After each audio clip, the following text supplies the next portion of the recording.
તો ઉમરેઠના ઓડમાં ભાજપ પ્રદેશ પ્રમુખની વિકાસ સંકલ્પ સભા ઉમરેઠ વિધાનસભાના બેઠકના ઉમેદવાર માટે પ્રચાર કરવામાં આવ્યો છે। ભાજપ ઉમેદવાર હર્ષદભાઈ પરમારના સમર્થનમાં આ સભા યોજવામાં આવી, પ્રચાર શરૂ કરવામાં આવ્યો। સ્થાનિક સ્વરાજની ચૂંટણી માટે પણ પ્રચાર કરવામાં આવ્યો છે।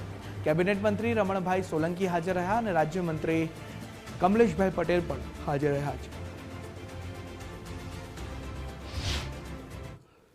ભાજપના યશસ્વી અધ્યક્ષ આદરણીય જગદીશભાઈ વિશ્વકર્માની ઓડ શહેરમાં ભવ્ય જાહેર સભાનું આયોજન કરવામાં આવ્યું હતું અને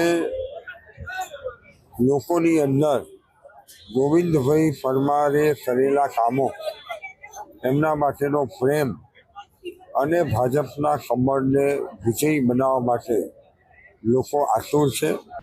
આવનારા દિવસોમાં મંચ ઉપર જેટલા ભાઈઓ દેખાય છે, એક બેન દેખાય છે, બે બહેનો છે, આવનારા દિવસોમાં બહેનો તમારો જમાનું છે। 33% બહેનો અહીંયા હશે।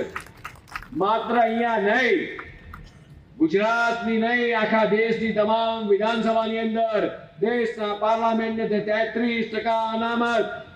અને આજે જે મોદી સાહેબ બોલ્યા છે પાર્લામેન્ટના ફ્લોર ઉપર, આપણે બહેનોને કશું આપી આપણો હક નથી બતાવતા।